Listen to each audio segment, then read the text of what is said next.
Bienvenidos a RM, el programa de Romina Mangel. Todo el plantel de este programa sigue aislado. Vaya como recordatorio para los que piensan que el coronavirus ya pasó. Es verdad, hoy bajaron un poco los casos, no están en el mismo nivel de ayer, que estaban arriba de los 3.000 y casi empatando con los casos del año pasado, bajaron un poco de los casos, pero hoy la novedad también fue que se ha decidido adelantar un mes el refuerzo, la tercera dosis, para achicar los casos y para enfrentar la cepa Omicron. Pero Romina no está, pero está, y ahí la tenemos en una pantalla. Romina, buenas noches, ¿cómo te va? ¿Qué haces, Rolo? Muchas gracias por estar ahí con todo el equipo técnico, con Juanpi, Romero, los chicos haciendo el aguante. No te quejes, te escuchaba quejarte que te agarramos cada vez que nos pasa algo, te agarramos de los pelos paso y me agarran de los pelos y me meten para adentro.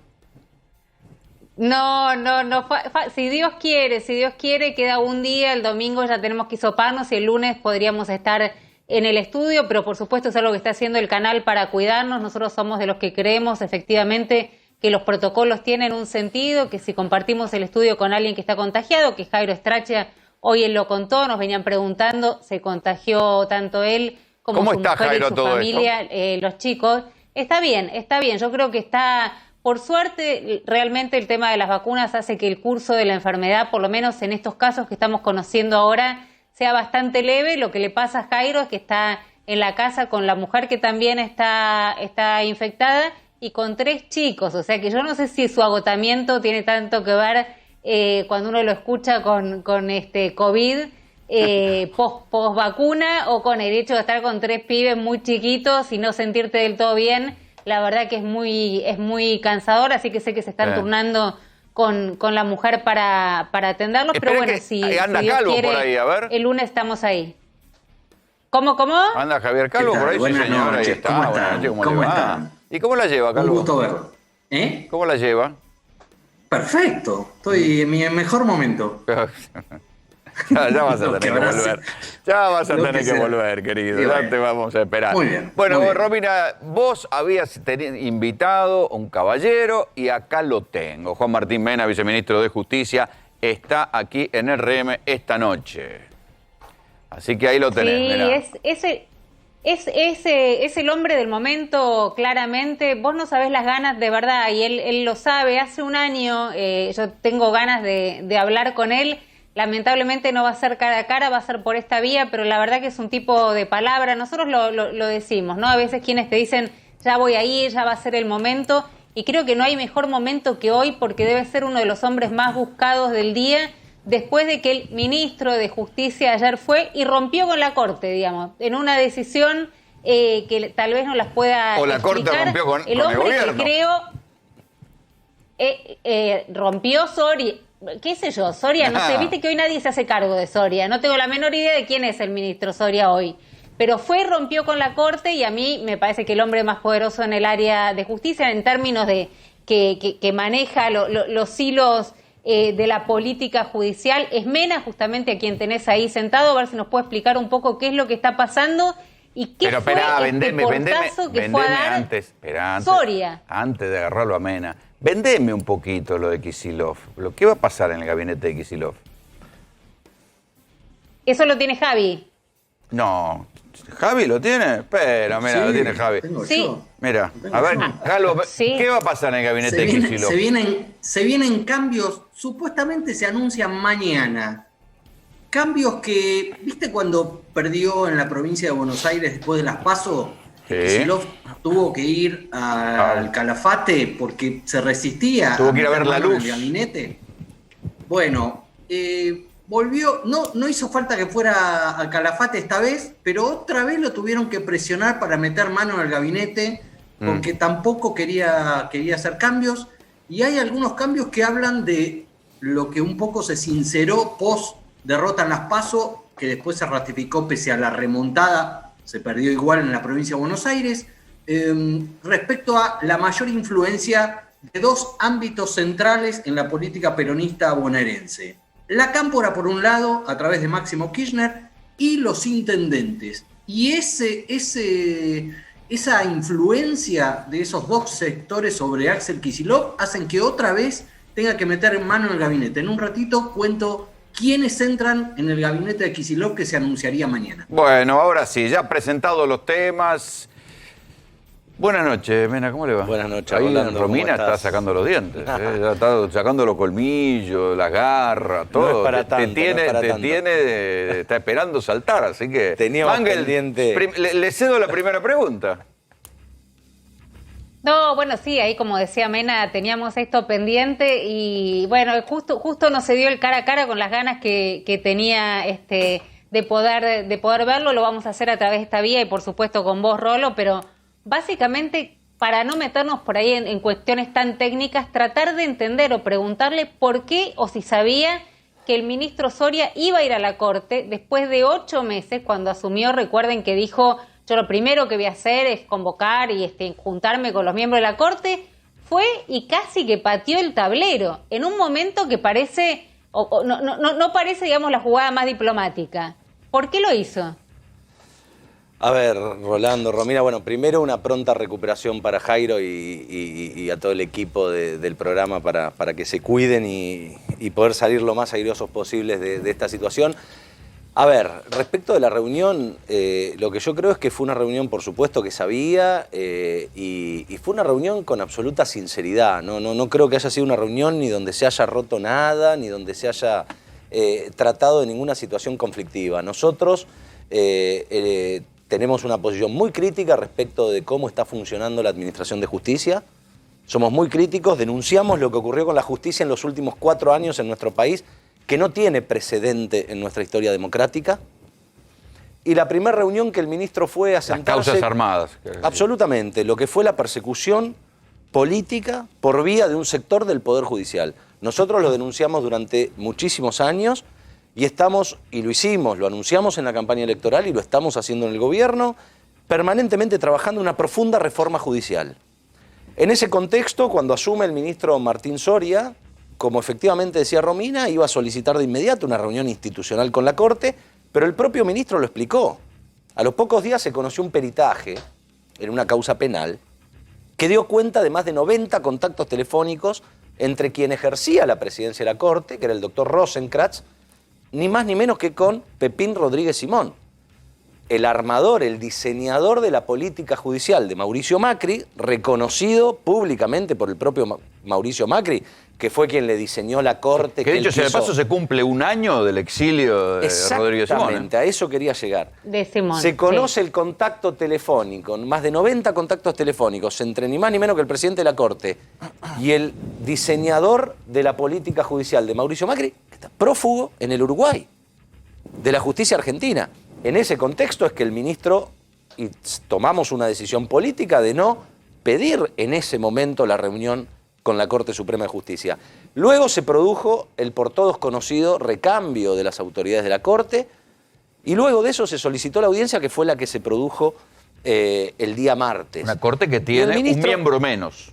Una Corte que tiene un miembro menos desde el 1 de noviembre, efectivamente. No parece que hubiera mucho interés en sumar un nuevo miembro. No, sí, interés hay. No digo de parte de la Corte. No, de parte de la Corte no lo sé. De parte del Poder Ejecutivo nosotros vamos a cumplir, obviamente, con el mandato y las atribuciones constitucionales para cubrir esa vacante. Pero el ministro en la reunión lo que planteó fue ni más ni menos que la visión de gobierno respecto de la crisis del sistema de administración de justicia.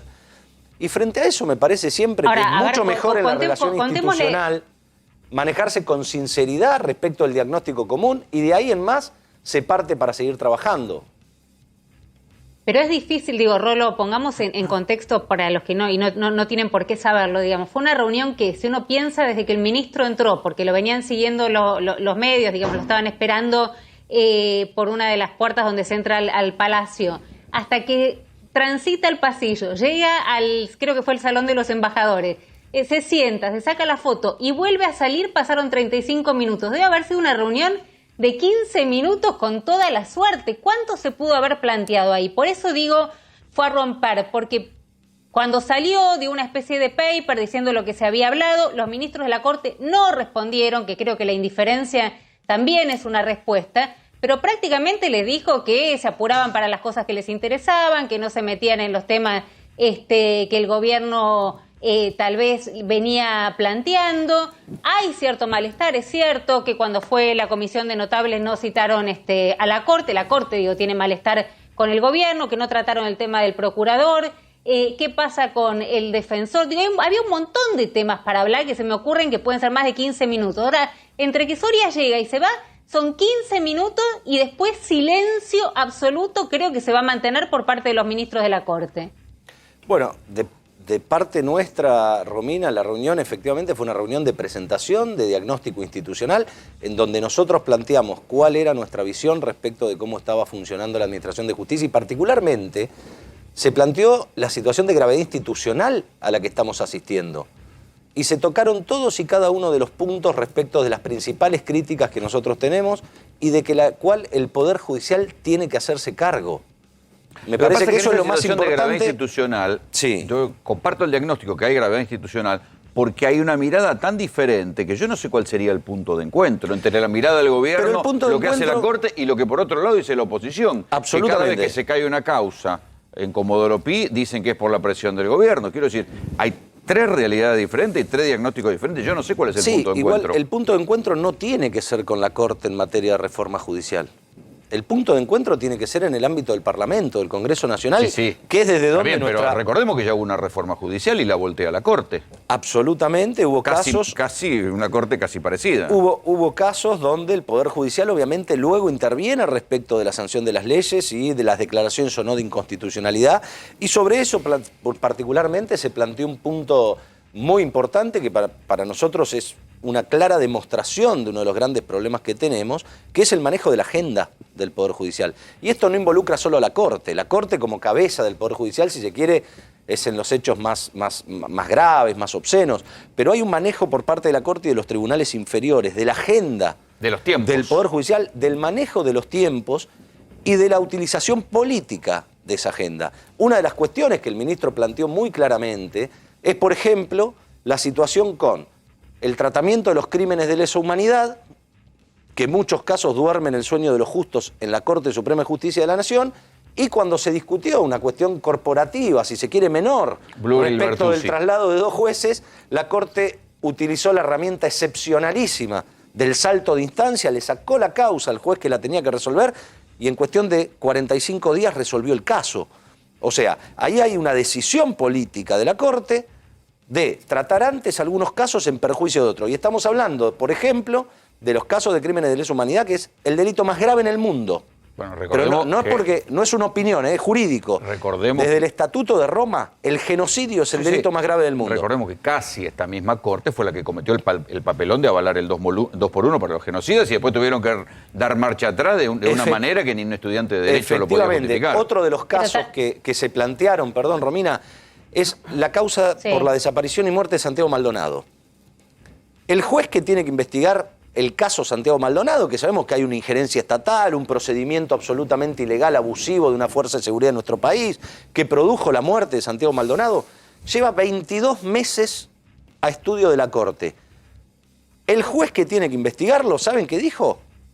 Yo no puedo seguir investigando porque no puedo garantizar mi imparcialidad en el caso. 22 meses lleva la Corte para resolver esa situación. Sí, Romina. Ahora, por ejemplo, la cantidad de juicios que hay respecto de la situación de los jubilados, por ejemplo, que tiene la Corte, no se tocó. También hay un interés particular y una agenda particular del gobierno que no necesariamente es la agenda, no sé si llamarla de la gente, de la sociedad, pero ¿cuántas causas hay hoy en la Corte vinculada a los temas de jubilados que están costando salir de sentencias que no están saliendo con un gobierno apelando todo el tiempo? Digo, para no quedar como la Corte está politizada y el gobierno no. Bueno, el gobierno también tiene interés en determinadas causas y no en otras.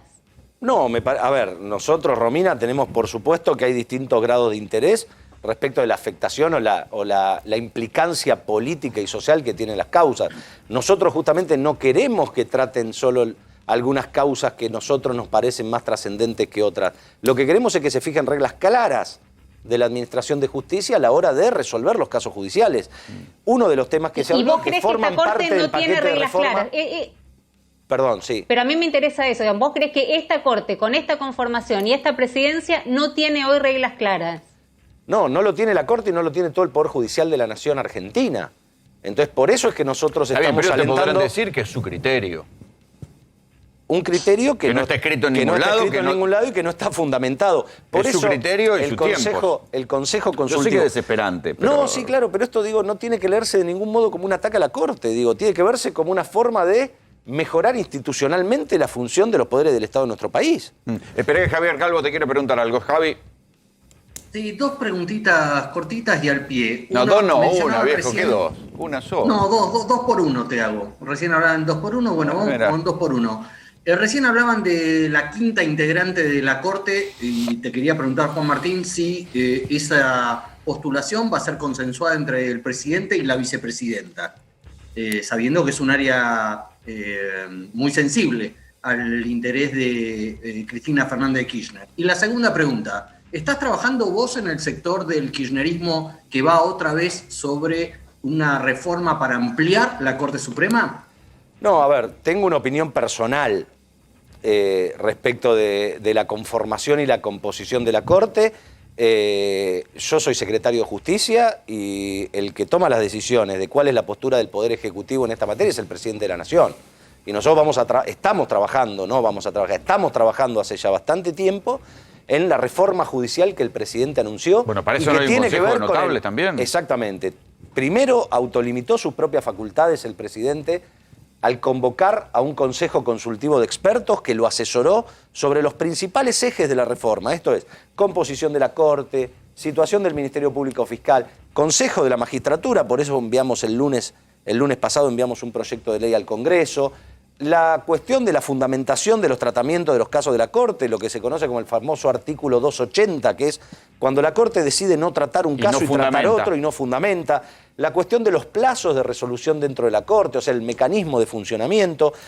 El paquete de reforma judicial es muy amplio y se compone de una serie de instrumentos, la gran mayoría son leyes Está bien, pero que eso tiene nosotros que pasar, enviamos al Congreso. Pero necesariamente eso al final del camino termina en un embudo donde si la Corte no quiere, porque va contra sus propios manejos o derechos o criterios, te dice, no, ¿sabe qué? Bueno, Constitucional, y vuelve todo eso es focacero. exactamente, eso es un funcionamiento desgaste al pedo. eso es un funcionamiento absolutamente anómalo por parte de la Corte.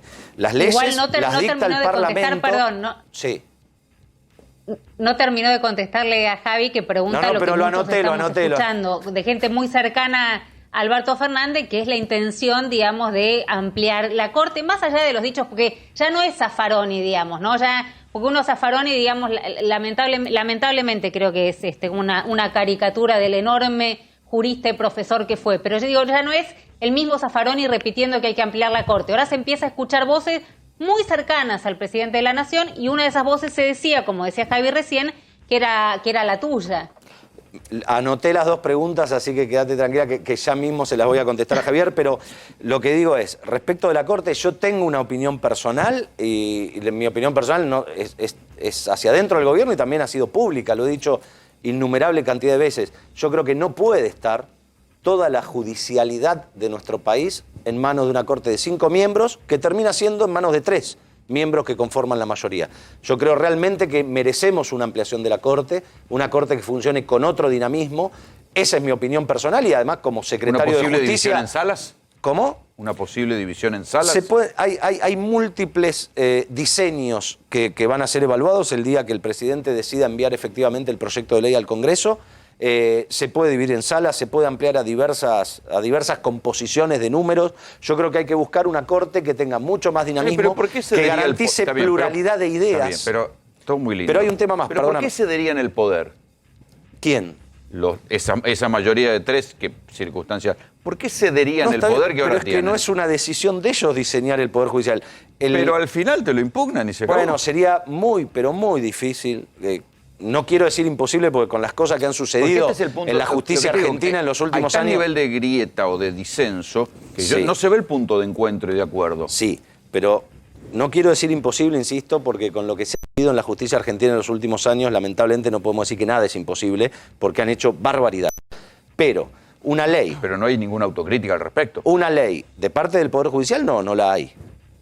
Pero una ley que diseñe la composición de la Corte, cuando la propia Constitución Nacional es la que deja en manos de los legisladores diseñar la integración y composición de la Corte Suprema, sería imposible, insisto, con los reparos de lo que sucedió en este país en los últimos años, que eso pueda ser declarado inconstitucional.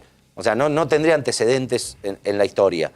Porque, de hecho, en nuestro país se ha cambiado la composición de la Corte en distintos momentos. Arrancamos en 1853 con una Corte de 7 miembros, luego se subió a 9, bajó a 5. Se puede diseñar el Congreso Nacional, las fuerzas políticas que representan al pueblo y a las provincias, puede diseñar la Corte Suprema de Justicia que quiera. Y el Poder Judicial lo tiene Ahora, que Juan, aceptar y tiene que... Es imposible, perdóname, no Sí. preguntarte, no quiero interrumpir, perdón por esta lógica que nos impone este aislamiento, pido disculpas si queda desprolijo. Pero es imposible, digamos, no preguntarte si no quieren ampliar la Corte justamente porque esta nueva mayoría que se conforma no les gusta y no viene fallando a favor del gobierno y vienen fallos que se esperan muy importantes, de los cuales no tienen ni idea para dónde pueden llegar a salir y los puede llegar a complicar y mucho, sobre todo en un escenario si no se arregla, si hay un mal acuerdo con el fondo. Entonces la pregunta es, ¿quieren ampliar porque no les gusta una Corte que les resultara más amigable, más cercana, más dialoguista? ¿Sería una Corte en la que no se meterían? Porque la verdad que la suspicacia está. No, Romy, no es así para nada. O sea, tenemos que cambiarlo porque la Corte como cabeza del Poder Judicial, creo que coincidimos todos, no puede funcionar de la manera en que está funcionando. Tuvimos una Corte que gozó de un gran prestigio. Lo mismo. Está bien, pero muy a su pesar la opinión de ellos. Digo, el que diseña institucionalmente el país, insisto, es el Congreso de la Nación. Y no creo que no piensen todos lo mismo, ¿eh? Yo tengo entendido que hay algunos miembros de la Corte que no directamente ni siquiera opinan y no ven ni siquiera ni con agrado ni con desagrado el diseño que el Congreso pueda hacer respecto de la composición de la Corte. Pero no es una cuestión de por qué esta Corte me gusta o no me gusta. Es una Corte que no está funcionando. Si hay un tema de la vida pública sobre el que hay un 100% de acuerdo de todos los argentinos, es que esta justicia no nos satisface. Esté parado uno donde esté parado, el sistema de administración de justicia no le está solucionando ningún problema a la gente. Y lo decía la propia Romina recién, con la cantidad de juicios que están sin resolver en la Corte, que duermen, insisto, el sueño de los justos allí. Y nosotros tenemos que buscar una reforma judicial que modifique institucionalmente y brinde los resortes para modificar este estado de cosas. No nos vamos a quedar impávidos frente a una justicia que no funciona y que no le brinda soluciones a nadie. Pero hagamos un poco de memoria. Las reformas de la Corte siempre surgieron de crisis políticas. Después de la dictadura, después de la caída de Alfonsín, cuando Menem hace la Corte de la mayoría automática, y después con Néstor, cuando después del 2001 hace la limpieza de la Corte, y de ahí en más se va como desgranando, sí, pero porque digo, con el no hubo una crisis política y no hubo de parte de la Corte una admisión de que estaban No, pero fíjate, mal. con el para correr echar, del... incluso para echar a los jueces de la mayoría automática, hubo que hacerle juicio político. Sí, Y claro. en aquel momento había mayorías que admitían el juicio político. En este caso no se ve. No, pero con el correr del tiempo llegamos a la Corte que tenemos hoy. Vos fijate, es una Corte que no tiene representación de género en la Corte actual, digo, no respeta ninguna paridad de género. Sí, tampoco la respetaríamos mandando el pliego de una mujer a cubrir la vacante de la doctora Hayton de Nolasco, digo, quedarían 4-1. No cumple criterios de especialidad. Vos fijate hoy, cuando uno ve la formación de los actuales 4 ministros de la Corte, bueno, no hay penalistas en la Corte. Hoy la Corte actual no tiene un penalista. Es más, tiene 4 miembros casi que provienen del mismo saber del derecho, cuando la Corte resuelve sobre todas las temáticas del derecho y de la vida de los argentinos que llegan a los tribunales de justicia. Yo creo que es una sumatoria de componentes. ¿Y por qué no se vuelve a la Corte de 7? La que obligan a mejorar. Bueno, por eso hay distintas propuestas que se están analizando. El presidente tomará la decisión de cuál es la postura del Poder Ejecutivo respecto a esto. ¿La ley qué dice? Y es el Congreso Nacional. Tiene que ser? La ley actual, ¿de cuánto? La ley actual habla de 5 miembros. ¿Y por qué se bajó de 7 a 5? ¿Cuándo se bajó? Se bajó durante nuestro gobierno anterior, se bajó de 7 a 5 miembros la Corte. No se quejen. No, que no es una cuestión de queja, es una cuestión de adaptar un diseño institucional a una buena mecánica de funcionamiento.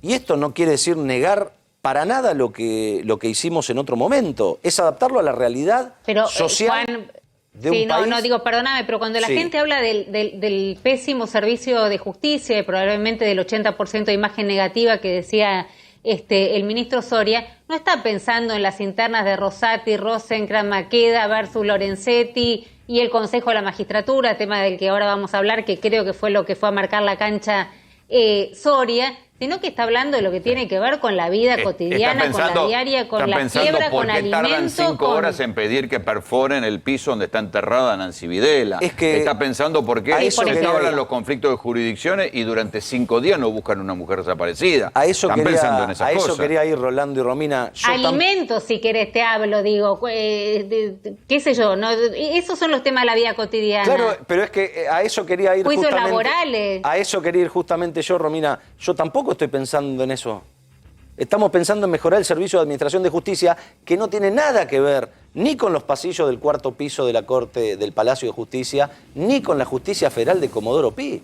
Por suerte es un porcentaje casi inexistente de argentinos lo que tienen que ir a lidiar a los tribunales de Comodoro Pi. Ahí es donde van los medios y la política. Pero lo que no funciona es la justicia civil, la justicia laboral, la justicia previsional, la justicia de menor cuantía, cuando hay un conflicto de vecinos. Andá a resolver, se te muere tu viejo, tenés que heredar, te tarda 5 años. Y una de las cuando no es una herencia controvertida, y uno de los principales motivos, exactamente, y uno de los principales motivos por los cuales yo creo que hay que modificar la composición de la Corte y volver a una integración que la dote de mayor especialidad en los distintos temas del derecho y de la justicia, es porque justamente la Corte perdió esa misión de faro que tiene como cabeza del Poder Judicial. Analicemos los últimos años qué gran fallo de la Corte ha solucionado algún problema neurálgico de la vida de los argentinos. No la hay, porque hay una Corte que en los últimos años, yo tengo un diagnóstico muy claro de por qué fue, se torció a mirar los intereses de un sector de la política y no a cumplir su tarea de ser la cabeza del Poder Judicial, de sacar fallos señeros que resuelvan en un caso la situación de miles y miles de argentinos que están litigando en los tribunales. La Corte perdió ese rumbo. En su momento la actualización jubilatoria fue un gran fallo. Exactamente, y se han resuelto desde cuestiones penales, cuestiones civiles, cuestiones hereditarias, se han resuelto en un fallo de la Corte, se resuelven decenas de miles de casos de gente que está día a día luchando en los tribunales por obtener justicia. Y esa misión principal de la Corte, como cabeza del Poder Judicial y como la última palabra en la administración de justicia, la perdió. Y ese es el principal diagnóstico. Pero vos dijiste que sabías en qué momento y por qué. No comparto que haya que modificar la Corte por una situación política ni por una cuestión de cómo se dan las mayorías o las internas que pueda tener el Poder Judicial hoy. Lo necesitamos, para mí, desde mi punto de vista y mi diagnóstico, tenemos que cambiar la Corte para poder hacer una profunda reforma judicial en todas las instancias, desde el último juzgado civil. ¿En qué momento perdieron ese faro, dejaron de mirar a la sociedad y empezaron a mirar solamente a la política, según lo que estás diciendo? Sí, efectivamente, mi diagnóstico es muy claro y yo creo que fue desde el momento en que gobernó Mauricio Macri y cambió un parte de la conformación de la Corte. Recordemos, la Corte de Néstor Kirchner, una de las cortes más prestigiosas en la historia argentina, emitió fallos, pero de casi todos los temas de la vida pública vinculada a la justicia, emitió fallos que se estudian y que, insisto, resuelven la situación de miles y miles de argentinos. La Corte, porque algunos integrantes se jubilaron, porque otros renunciaron y otros fallecieron, cambió la composición, cambió su integración y perdió la misión que tiene como cabeza del Poder Judicial. Y ese es el fundamento principal de la reforma. ¿Cómo se explica que la Argentina tenga hoy un procurador que nadie eligió, que no pasó por el Congreso? Esa es otra de las cuestiones. Y hay algo que sí creo que es interesante y creo que es de una gravedad institucional muy grande. En los últimos años, para terminar con la pregunta anterior, en los últimos años se vivió un manoseo político de la justicia que no registra antecedentes en la historia democrática de nuestro país. Y la Corte, como cabeza del Poder Judicial, no hizo ni dijo absolutamente nada. Por lo tanto, digo, cuando uno suma todas estas variables, toda esta información, estas situaciones, la única conclusión es que hay que hacer una profunda reforma judicial y eso es lo que nos comprometimos como fuerza política cuando le pedimos el voto a la gente. Yo te diría que no sé si no intervino, porque cuando quiso intervenir en la causa obra pública y pidió el expediente, fue tal el escándalo que hubo de parte de la política que rápidamente lo cedieron y no jurídicamente pasó algo increíble. Tomaron el pedido que había hecho una defensa en ese caso, particularmente la defensa de la vicepresidenta de la Nación, y a los 3 días lo devolvieron. Y eso no tiene explicación jurídica. ¿Cuál fue el motivo? Pedimos un expediente ante una denuncia gravísima de que había un perito. Pero que no hubo durante el kirchnerismo manipulación de la justicia, esta relación incestuosa de la justicia y el poder político, digo, no nació con la mesa judicial, si efectivamente existió, cuestión que se está investigando, de Mauricio Macri. Romina, relaciones de la política con la justicia existieron y existirán toda la vida. Yo estoy hablando de otra cosa. Hablo de incestuosas, no hablo del diálogo abierto, franco, interpoderes, en la Argentina y en todo el mundo. En la Argentina y en todo el mundo. Lo que estoy hablando es que se cruzaron barreras que no se habían cruzado en la historia argentina. Digo, se manipularon causas, se crearon causas sobre hechos falsos en los cuales se encarceló gente, se hizo campaña política, murió gente. Por la causa penal que me involucró incluso a mí, por el acuerdo firmado, el memorándum de entendimiento con Irán, murió el ex canciller Héctor Timerman, porque un juez, siguiendo los deseos políticos de Mauricio Macri, le ordenó una prisión preventiva y lo obligó a cortar un tratamiento contra el cáncer que estaba realizando en el exterior. Pero ni le provocó la muerte. Ni las cámaras de alzada ni la casación revisaron nada de lo que hizo Bonadío. Por eso es que el problema es mucho más grave y merece una profunda reforma judicial, porque el problema no es ni la Corte, ni es solamente Comodoro Pi, el problema es de todo el Servicio de Administración de Justicia. Es un poder del Estado que es, en los últimos 40 años de vigencia democrática, en la que todos decidimos vivir y en la que vamos a vivir siempre, el poder del Estado que menos aceptó modificar sus prácticas, sus reglamentos, democratizarse, como se llama, si se quiere, reduciendo un poco el concepto. El Poder Judicial es el que menos se adaptó a la transformación democrática que sufrieron el resto de los poderes del Estado. Entonces, pero no hay consenso posible cuando del otro lado la oposición considera que lo que ustedes están haciendo es meterse en la justicia. Por eso es que ahí no hay punto de acuerdo. Vos necesitas un acuerdo entre fuerzas políticas. ¿Con quién vas a acordar esto? Nosotros no vamos a cesar ni un segundo en promover esta reforma y en generar o disparar el debate político que nos merecemos, y por eso llamamos permanentemente a la oposición a que se siente a discutir de cara a la gente esta situación, porque realmente yo creo entender por qué lo hacen. Esta justicia le viene muy bien.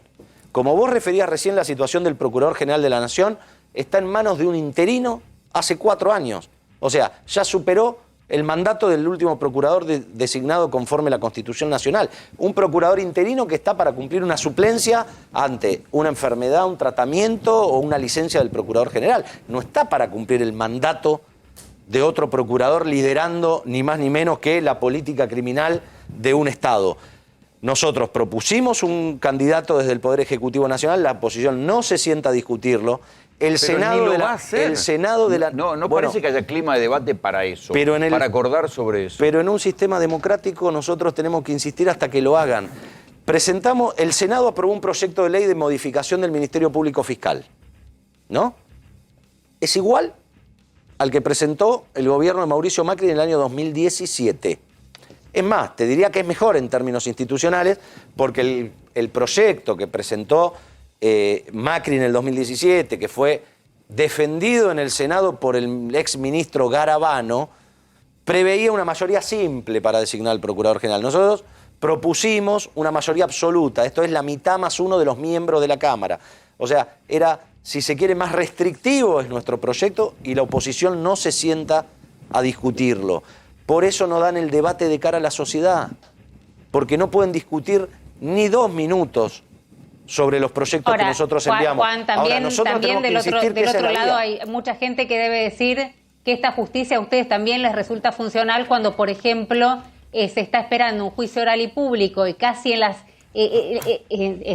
a nada de que empiece un debate oral donde tenés la posibilidad de, bueno, justamente de ver a los testigos, de escuchar los testimonios, de terminar de ver la prueba, faltaba un peritaje para hacerse. Cristina Fernández de Kirchner y sus hijos, entre otros, además de los empresarios, son sobreseídos en la causa Otesur y Los Sauces. Entonces, por ahí quien te está escuchando dice, pero ¿cómo le resulta funcional a Mauricio Macri si la principal referente del kirchnerismo, que es Cristina Fernández de Kirchner, logra zafar, digo en términos poco técnicos, pero para que se entienda, de un juicio oral y público donde uno interpreta, tal vez me equivoco, pero que lo que querés es llegar para poder demostrar tu inocencia frente a toda la sociedad, sobre todo teniendo en cuenta la sensibilidad que viene teniendo esta causa. Entonces me parece que de los dos lados pueden decir, como decía Rolo, es tan difícil, la grieta es tan profunda, porque vos no me digas que no vamos a conseguir la mitad de la biblioteca que te diga, mira qué bien que le viene esta justicia al kirchnerismo. Claro, pero hay una diferencia que es fundamental, Romina, y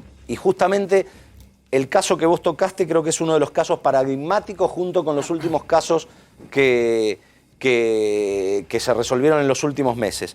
Caso Tesur, que vos recién citabas respecto de la expresidenta.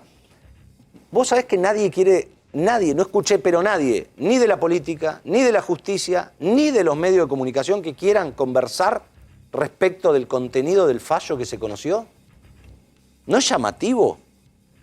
Nadie lo leyó el fallo. ¿Cómo nadie? Nos hemos Romina, dedicado, Rolo, ¿cuánto a ese tema? ¿Cómo nadie? Romina, con sinceridad, ¿sabés de qué es? Los únicos argumentos que escuché fue el que recién muy bien explicaste vos de por qué no fueron un juicio oral, que esta no es la oportunidad.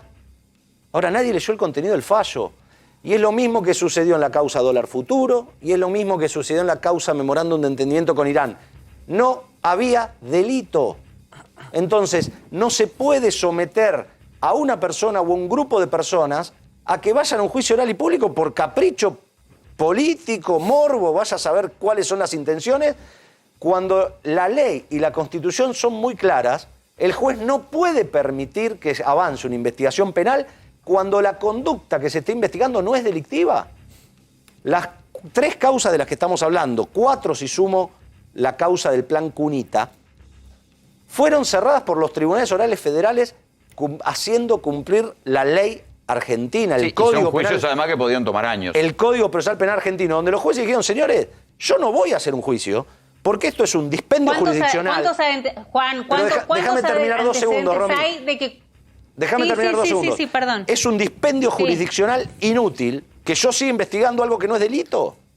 O sea, no es que se la cerraron porque la prueba beneficiaba a uno o a otro o porque había duda en la prueba. No se trataba de una cuestión probatoria. Se trató de que armaron causas sobre conductas que no eran delictivas. Frente a eso es obligación de todo juez decir, señor, yo no puedo seguir con esta causa. El problema que asistimos en nuestro país es que durante años se engañó a millones de argentinos con información que era falsa, describiendo conductas que no habían sucedido y tergiversando investigaciones penales con fines políticos. No era un problema de información, era un problema ayúdame de la justicia. con esto. ¿Cuántos antecedentes un problema de la justicia, hay? sin duda.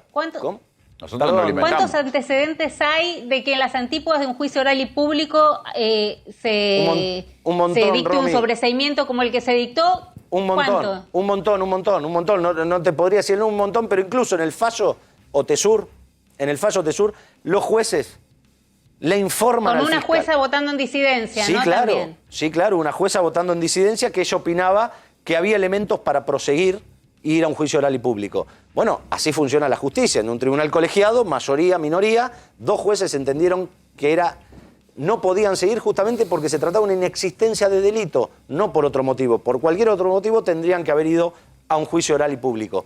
Pero en este caso, insisto, lo que se discute es, no se discutían cuestiones ni jurídicas ni técnicas. Lo que se decía era, esta conducta no está dentro del Código Penal. Los hechos están tergiversados, señores. Insisto, esta causa era por lavado de dinero, ¿no? Era un alquiler de un inmueble que estaba a nombre de la vicepresidenta de la Nación y su familia, sociedades radicadas inscriptas en nuestro país, que tributaban todos los impuestos, que eran pagados por transferencia bancaria a través del sistema bancario de personas que tenían el dinero en su poder, fruto, ni más ni menos, y eso era parte de la acusación, de pagos del propio Estado. Por lo tanto, era imposible aplicar la figura del lavado de dinero a esa conducta. Y esa fue la causa que habían inventado. La conducta del lavado de dinero supone dar apariencia de lícito a dinero ilícito. Si el dinero es lícito, no se puede investigar, señores, se terminó ahí. Después, en otras causas, se está investigando otro tipo de conducta respecto de si las licitaciones estaban bien dadas, bien otorgadas. La causa pública. Exactamente. Lo que no se puede es, con fines políticos, abrir un sinnúmero de causas en la que se investiga cualquier cosa. Y ese es el tope que pusieron los jueces. En la causa Cunita, pero señores, en esta condena no solo no hay delito. Bueno, porque faltaban sino peritajes. Pero igual, ojo, porque va a haber otro capítulo seguramente de que pasa en casación. Pero eso, cuando pase lo de casación, te vamos a volver a llamar porque esta entrevista, Romina, con todo gusto. con Martín, ha terminado. Nos Gracias quedamos por sin venir. tiempo, no, Y por dejó favor. Gracias, Rolando. enorme cantidad de títulos, Sí, enorme señora. cantidad de títulos. Gracias, Romina, y cuando estén hacemos una No, nueva en muchísimas formato gracias. presencial. Ahí está, palabra. Vamos a hacerla. Gracias. Gracias. Ahora sí nos vamos a una información de último momento, la trae Javier Calvo, lo habíamos anticipado, se vienen cambios en el gabinete de Axel Kicillof en provincia de Buenos Aires, Javier. Es correcto, Rolando. Mañana Axel Kicillof va a anunciar un programa de reconstrucción y de reactivación provincial en Pilar por la tarde y se espera que ahí anuncie cambios en el gabinete. Es la segunda tanda de cambios después de aquellos que impuso de alguna manera Cristina Fernández de Kirchner ante la resistencia, así se dice, del gobernador bonaerense. Esto le va a dar más poder a Máximo Kirchner y a los intendentes, algo que también había surgido de los cambios anteriores. Es que los ¿Por qué? intendentes fueron los grandes ganadores. Recordá que cuando entró Insaurralde y entró Leonardini al gabinete, mágicamente los números de las elecciones mejoraron. No alcanzó para ganar, pero salvaron la ropa.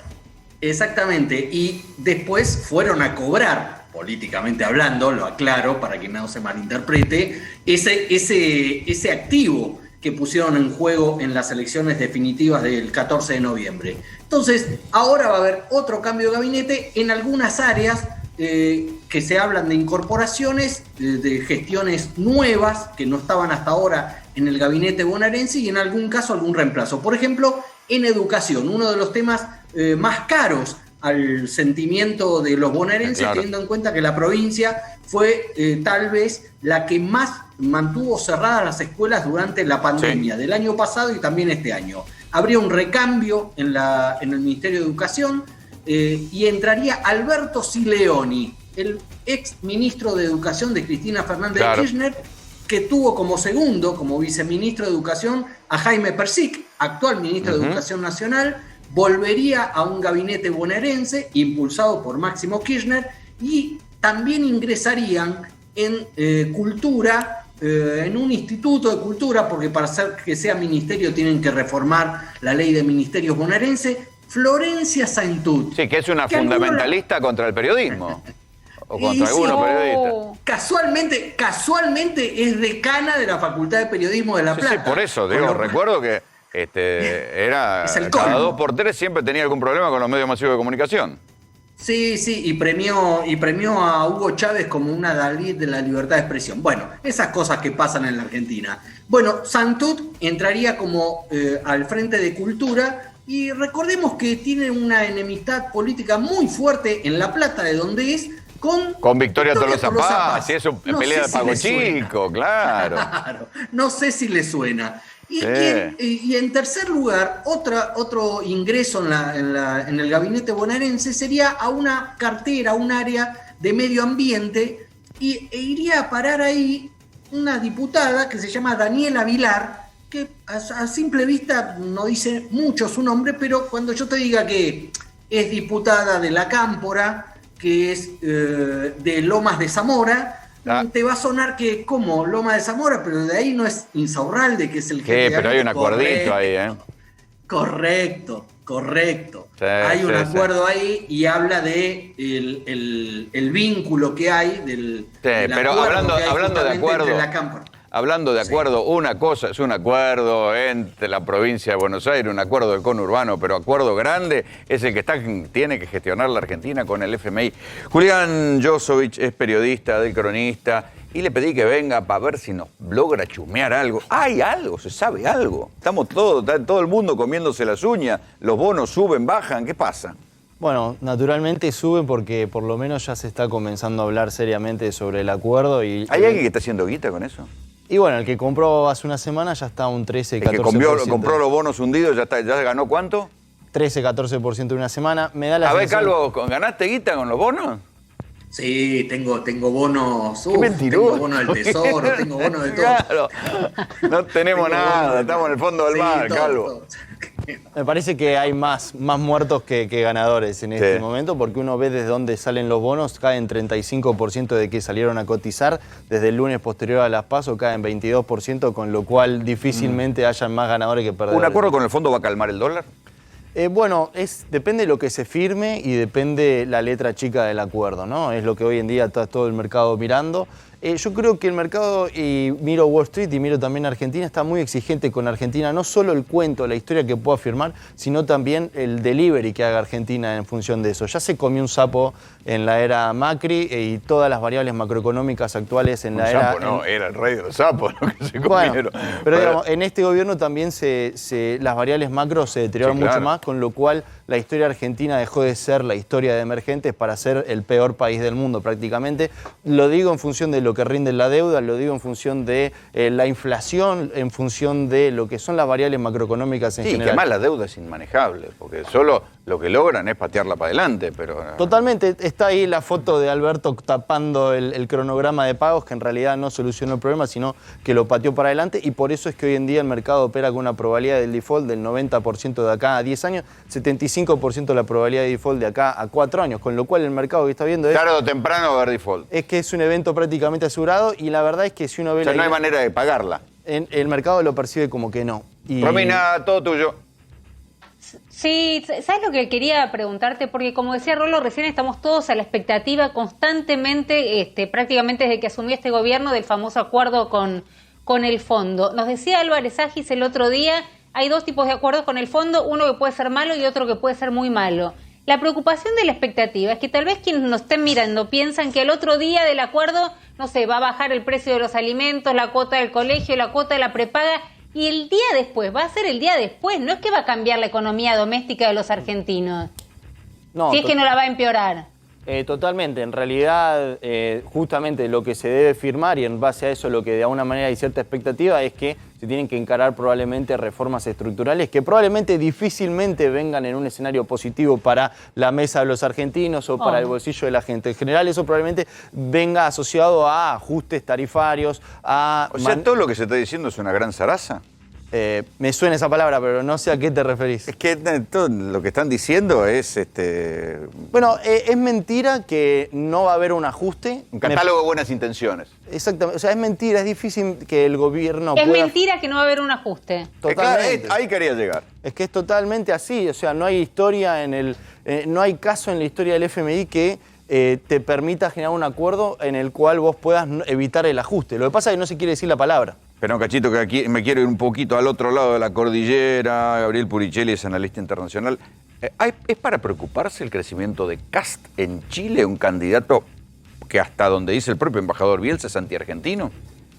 Bueno, siempre que hay una elección donde aparece algún incentivo para jugar la carta nacionalista, en cualquier país vecino de la región, la Argentina tiene que mirarlo con atención. Hay un contexto de polarización política muy fuerte. Pero son cosas que hace años que no se decían en Chile. Por supuesto, bueno, digamos, la candidatura de Kast trae una serie de novedades. En Chile, en el periodo que va desde el fin de la dictadura de Pinochet hasta ahora, se sucedieron gobiernos de centroizquierda y de centroderecha. Y los civilizados. Los gobiernos de la derecha tenían la característica de estar encabezados, los dos que hubo, por Sebastián Piñera, que fue un dirigente de la derecha, que estuvo por el voto del no en el plebiscito de 1988. Es decir, un dirigente de la derecha que ya se había desmarcado de la dictadura. La novedad, una de las tantas novedades que viene a traer Kast, que es originario de la misma derecha que Piñera, es que es un candidato que fue vocero del sí en la campaña de 1988, claro. Es decir, para que Pinochet se quedara en el gobierno. Vamos a presentarlo un poquito. Este es el candidato Kast, el que ganó las elecciones en Chile.